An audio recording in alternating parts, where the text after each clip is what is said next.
할렐루야.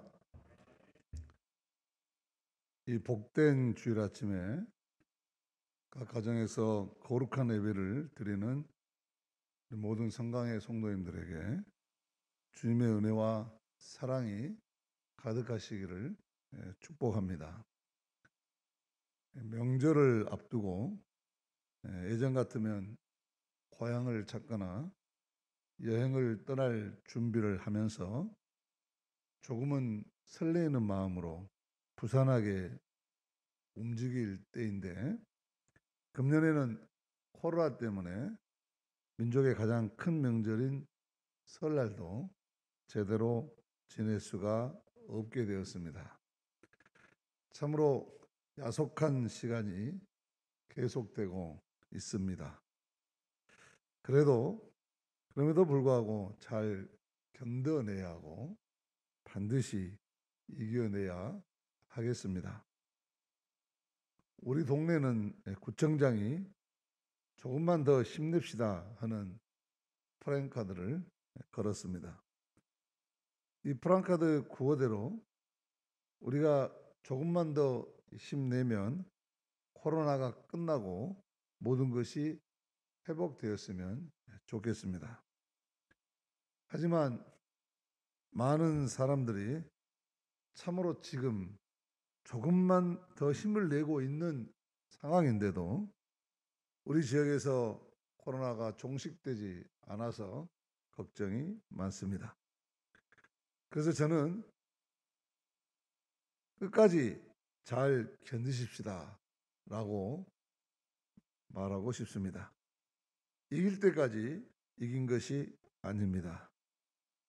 그러니 너무 조급하게 생각하지 말고, 그러나 낙심하지도 말고 반드시 코로나 이기고 더 나은 미래로 나아갈 것이라는 확신을 가지고 서로에게 힘이 되어주면서 잘 견뎌내야 하겠습니다.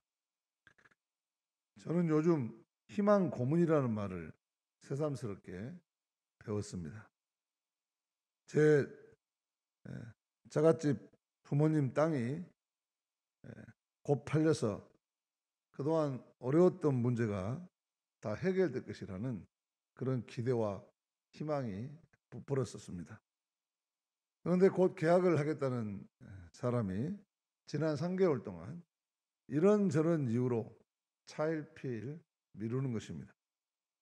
잔뜩 기대를 가지고 은행 부채를 정리하고 남은 삶을 믿음을 지키고 살아가기 위해서 이런저런 계획을 세웠던 저희 장인 장모님은 신용을 지키지 못하고 부도가 나서 하나님께 영광을 가릴까 봐 너무나 힘겨운 시간을 보냈습니다. 그런 모습을 지켜보는 저와 제 아내도 피를 말리는 심정으로 기다렸습니다. 끝내 기도가 이루어지지 않았고 계약이 성사되지 못했습니다. 그동안 희망 고문을 당한 것입니다. 그런데 그제밤에 하나님께서 큰 깨달음을 주셨습니다.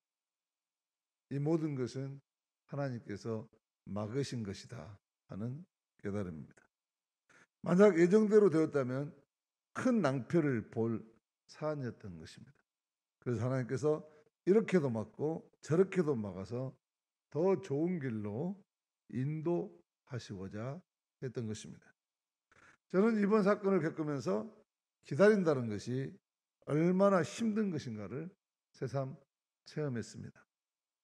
은행의 이자 상환 날짜는 다가오는데 곧 된다, 내일 된다, 이번 주에는 틀림없이 해결한다 등과 같은 인간의 말을 믿고 속눈썹 치고 기다린다는 것이 얼마나 피를 말리는 경험이냐 하는 것입니다. 끝이 보이지 않는 긴 터널을 걷는 그런 기분이었습니다. 우리가 지금 겪고 있는 코로나 상황도 마찬가지이겠습니다. 언제 끝날 것인가?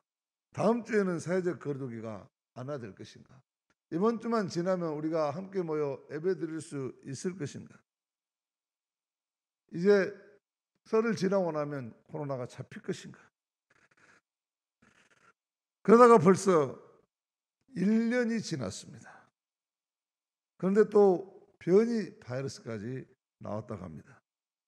그러다가 올해도 또 이렇게 지나가는 것 아니냐 하는 불안감을 떨쳐버릴 수가 없습니다. 금방 나온다는 치료제는 아직도 깜깜무소식입니다. 참으로 희망 고문입니다. 이번에 경험해 보니까 과거 보안대에서 받았던 고문보다 희망 고문이 훨씬 더 힘든 것 같습니다. 보안대 고문은 육체에 가하는 것이었지만 희망 고문은 정신적이고 영적인 고문입니다. 마음의 병이 육체의 병보다 훨씬 힘들고 견디기 어렵습니다. 육체의 병은 약이라도 있지만 마음의 병은 약도 없습니다. 오늘 제가 희망 고문 이야기를 꺼내는 것은 오늘 말씀이 바로 세례 요한이 받은 희망 고문에 대해서 이야기하고 있기 때문입니다. 오늘 말씀을 보면 세례 요한도 희망 고문을 받고 있습니다. 19절 말씀입니다. 같이 읽습니다. 요한이 그 제자 중 둘을 불러 주께 보내어 이르되 오실 그이가 당신이오니까 우리가 다른 일을 기다리오니까 하더이다 하니. 요한은 지금 하나님 나라의 복음을 전하며 로마 제국과 싸우다가 감옥에 갇혔습니다. 그로서는 예수님께서 빨리 정치적인 혁명을 일으켜서 정권을 장악하고 자신을 감옥에서 구해주기를 간절히 원했습니다. 그런데 예수님께서 그런 혁명은 하지 않고 사람 살리는 일에만 열중하는 것을 보고 조바심이 난 것입니다. 그래서 오실 그분이 당신 맞습니까? 하고 제자들을 보내서 묻고 있는 것입니다. 요한은 예수님께서 빨리 로마를 심판하고 이스라엘 나라를 세워서 나를 감옥에서 건져주시지 않고 지금 뭐하고 계시는 거야? 예수님이 그런 능력을 가지고 있는 메시아가 아닌가? 내가 세례를 베풀 때 하나님께서 하늘 문을 여시고 내가 사랑하고 기뻐하는 아들이라고 분명히 말씀하셨는데 그래 메시아가 분명히 맞는 것 같은데 왜 이렇게 빨리 상황을 끝내지 않으시는 거야? 나는 이 감옥에서 언제까지 있어야 되나? 저 헤롯의 꼴로 보았고 언제 죽을지도 모르겠는데 오늘이나 내일이나 나갈 날만 기다리고 있는데 예수님은 왜 이렇게 더디신 거야? 하면서 희망 고문을 받고 있는 것입니다. 우리는 여기서 예수님 당신 메시아 맞아? 라고 묻는 세례 요한의 영적인 상태를 파악하게 됩니다. 세례 요한은 지금 실족하고 있습니다. 그래서 오늘 말씀 23절에서 예수님은 누구든지 나로 말미암아 실족하지 아니하는 자는 복이 있도다 말씀하십니다. 그러면 세례 요한이 왜 실족했겠습니까? 그것은 두 가지 이유입니다. 하나는 자신이 감옥에 갇혔다는 현실이고 다른 하나는 예수님께서 하신 일을 듣고 실망했기 때문입니다. 세례 요한은 예수님의 친척으로 자라면서 예수님에 관해서 누구보다도 잘 아는 사람이었습니다. 그래서 예수님께서 세례를 받을 때 하늘이 열린 것도 보았고 예수님 보고 세상 죄를 지고 가는 어린 양이라고 말했던 사람도 자기 자신이었습니다. 그러나 막상 헤롯에게 잡혀 감옥에 갇혀서 죽게 되니까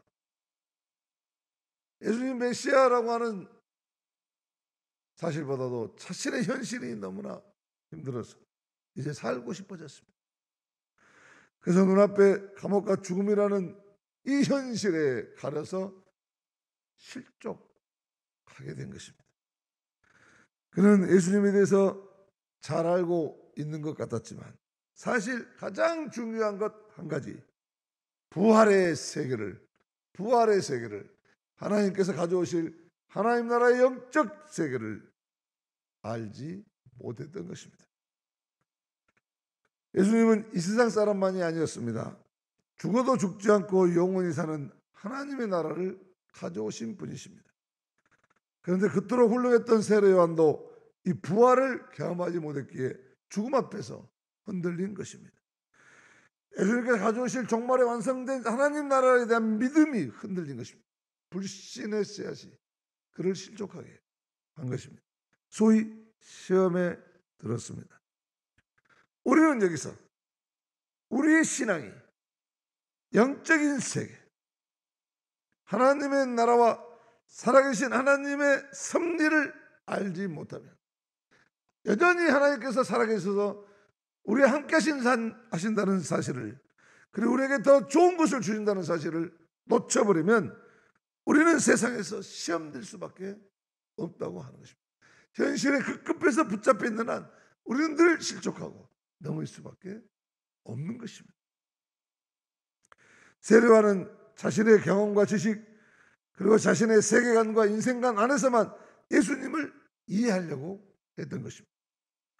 그래서 자신과는 전혀 다르고, 아니 자신보다 훨씬 높고 훨씬 깊고 장기적이고 위대한 인류 구원을 위한 십자가의 계획을 가지고 계신 예수님을 이해하지 못하고 실족하고 만 것입니다. 더 좋은, 인류를 위해서 더 좋은 것을 주시려는 예수님의 사역을 이해하지 못하고 실족했던 것입니다. 나를 향한 하나님의 더 큰 계획을, 그 섭리를 다 알지 못하고 우선 눈앞의 현실에 급급해서 실족하고 말았던 것입니다. 그렇습니다. 우리가 이렇게 인생을 살면서 영적인 세계, 하나님의 섭리를 믿지 못하고 알지 못하면 희망 고문을 받을 수밖에 없습니다. 이 땅에서의 희망 고문은 하나님의 섭리를 깨달아야만 끝나는 것입니다. 제가 이번에 하나님께서 막으셨구나, 하나님께서 저와 제 장인의 명예와 앞날을 지키시기 위해서 막으셨구나 하는 이 사실을 깨닫고서야 모든 스트레스에서 벗어났습니다. 자유함을 얻었습니다. 하나님은 우리가 바라는 것보다 훨씬 더 귀하고 아름다운 것을 주시기를 원하십니다. 저는 이제부터 하나님께서 저와 제 자연에게 주실 더 좋은 것을 생각하면 가슴이 벅찹니다. 반드시 주실 것이라는 확고한 믿음이 있습니다. 그리고 그 좋은 것 가운데 가장 좋은 것을 주셨는데 그게 바로 성령님이십니다. 성령이 주시는 마음의 평화와 하나님의 섭리에 대한 확신과 그렇지 않은 기쁨이, 세상이 주지 못했던 하나님이 나를 지켜주셨다는 이 기쁨, 이게 바로 성령님의 선물입니다. 이 성령께서 모든 것이 합력하여 선을 이루도록 하실 것입니다.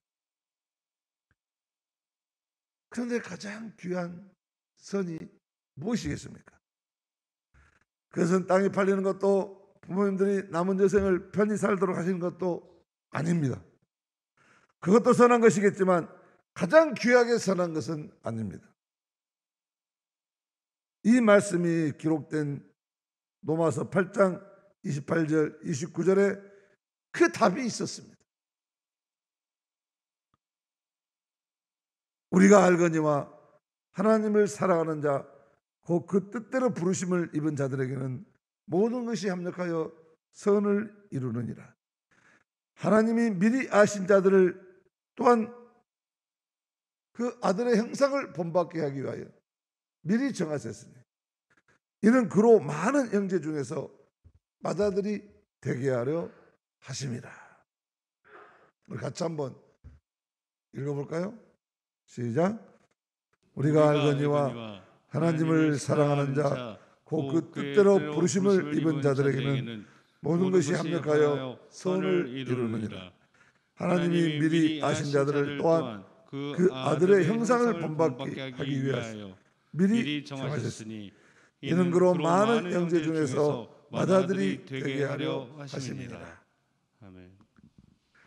하나님을 사랑하는 자들이 합력하여 이룰 선은 바로 하나님이 미리 아신 자들을 또한 그 아들의 형상을 본받기 위하여 미리 정하셨으니, 하나님이 미리 아시는 바로 우리들을 하나님의 형상 예수 그리스도를 닮아가도록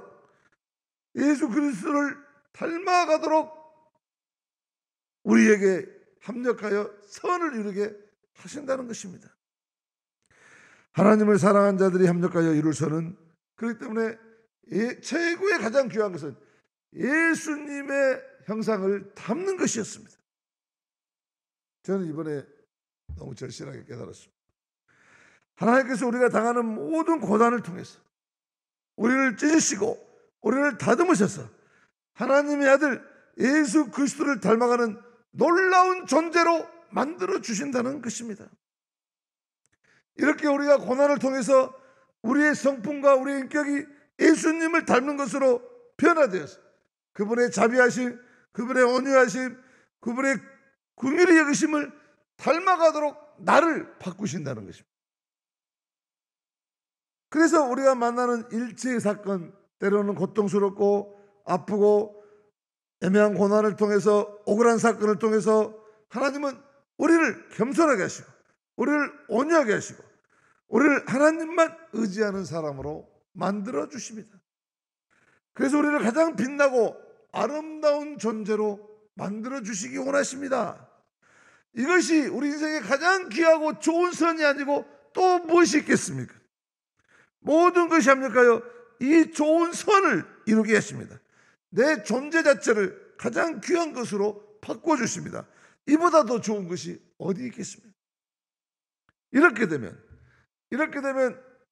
우리는 이 선한 능력으로 이 땅에서 하나님의 놀라운 기적들을 만들어가게 되는 것입니다. 그래서 예수님은 하나님 나라 현상들을 오늘 말씀하셨습니다. 소경이 보며 안진뱅이가 걸으며 문둥병 자가 깨끗함을 받으며 기머거리가 들으며 죽은 자가 살아나며 가난한 자들의 복음이 전파된다 하라. 예수님은 세상 사람들처럼 정치적 권력을 장악해서 무력으로 이루는 그런 나라를 원하시는 것이 아니었습니다. 가난하고 병들고 소외되고 약하고 어려운 사람들이 회복되고 죄인들이 용서받고 사람답게 사는 그런 은혜와 사랑의 방식으로 하나님의 나라를 세우시기 원하셨습니다. 하나님은 우리 믿는 자들이 당하는 고난을 통해 이렇게 멋지고 귀한 일을 이루게 되는 이런 선한 영향력, 선한 능력을 가진 소유자들로 우리를 바꿔주시기 원하십니다. 이 자기 자신의 문제가 해결되면 다른 것들은, 삶의 수단의 문제는 우리가 어떤 처지에 있든 어디서 무엇을 하든 다 해결될 줄로 믿습니다. 그러므로 우리는 예수님 때문에 실족하지 말아야 합니다. 실족하는 사람은 어떤 환경에 놓여도 실족한다고 합니다. 천국에 데려다 놓아도 실족합니다. 그래서 깊은 바다에 빠져 죽는 것이 아니라 접시물에서 그래도 빠져 죽는다는 말이 있습니다. 예수님은 오늘도 십자가의 길을 택하고 가셨는데 나는 넓은 길만 바라본다면 실족할 수밖에 없습니다. 예수님은 나를 위해 상처를 입으셨는데 나는 조그마한 상처에도 견딜 수 없어 하면 실족할 수밖에 없습니다. 예수님은 나를 위해 채찍 맞으시고 찔림 당하셨는데 나는 조금만 무시를 당해도 견디기 힘들어하면 실족할 수밖에 없습니다. 예수님은 나를 위해 오래 참으셨는데 나는 조금만 힘들어도 참지 못한다면 실족할 수밖에 없습니다. 예수님은 나를 위해 모든 걸 다 주셨는데 나는 아직도 작은 것도 아까워하면 실족할 수밖에 없습니다. 예수님은 목숨까지 나누어 주셨는데 나는 모든 것을 가지려고만 하면 실족할 수밖에 없습니다. 그러나 예수님 때문에 실족하지 아니하면 하늘에 놀라운 복이 있습니다. 예수님에게서 희망을 보고 오직 예수님에게서만 부활의 천국을 보고 오직 예수님에게서만 주는 사랑을 보는 사람은 세상을 이기는 하늘의 복이 있습니다. 우리의 삶이 하나님과 함께 하시는 축복으로 모든 것이 협력하여 이 놀라운 선을 이루고 그 선한 능력으로 모든 일을 만들어가는 창조적인 인생으로 다시 살게 될 줄로 믿습니다. 지금은 아프고 지금은 고통스럽지만 지금은 애매한 고난이 있어 억울하지만 그러나 반드시 하나님은 우리를 예수를 닮은 선한 능력의 소유자로 바꾸어 주실 줄을 믿는다면, 그래서 하나님께서 가져오실 마지막 내 인생의 결론은 황홀하고 아름답게 선을 이루는 것임을 믿는다면 우리는 날마다 기뻐하고 감사하며 그 은혜를 누리고 살아가게 될 것입니다. 예수님은 가장 치욕적인 십자가를 인류 역사상 가장 아름답고 선한 것으로 그 십자가를 바꾸어 버렸습니다. 우리는 예수님의 이 삶의 예술성을 믿는 사람들입니다. 지금은 우리를 아름답게 만드시는 예수님을 더욱 믿고 의지해야 할 때입니다. 예수님이 우리와 함께 하신다는 것은 참으로 엄청난 일입니다. 전능하신 하나님이신 예수님께서 함께 하시면 그 영향력은 가름하기가 어려운 것입니다. 참 좋으시고 너무나 고마우신 하나님이 우리와 함께 하시면 우리는 어떤 처지에 놓일지라도 두려워하거나 실망할 필요가 없을 것입니다. 우리에 대한 하나님의 사랑이 이렇게 지극한데 무엇이 걱정이겠습니까? 우리 인생에 비록 시련이 있고 고통이 몰려와도 또 죽을 수밖에 없다 해도 우리는 낙심하지 않습니다. 그래서 사도 바울도 그 어떤 환난과 고통도 가난과 죽음도 그분의 사랑에서 떼어낼 수 없다고 말했습니다. 우리에게도 이러한 하나님이 나와 함께 하시고 언제나 더 좋은 것으로 인도하시고 더 선한 길로 이끄신다는 믿음이 있기 때문에 언제나 우리는 삶의 용기와 희망을 갖게 될 것입니다. 사랑하는 성도 여러분, 인생의 고통스러움에도 불구하고 우리들의 삶의 배후에는 여전히 하나님의 선한 계획이 있다는 것을 믿으시기 바랍니다. 아픔과 고통에도 불구하고 하나님의 선하신 손길이 함께한다는 사실을 믿으십시다. 우리가 이런 믿음으로 기쁘고 즐겁게 감사하며 살아간다면 세상에서 모든 약함과 악함을 힐링하고 반드시 보람있고 건강하고 행복한 인생을 살아가게 될 줄로 믿습니다. 오늘도 선한 능력을 부어주시는 주님의 은혜와 사랑이 우리들 가운데 언제나 함께 하시기를 축복합니다.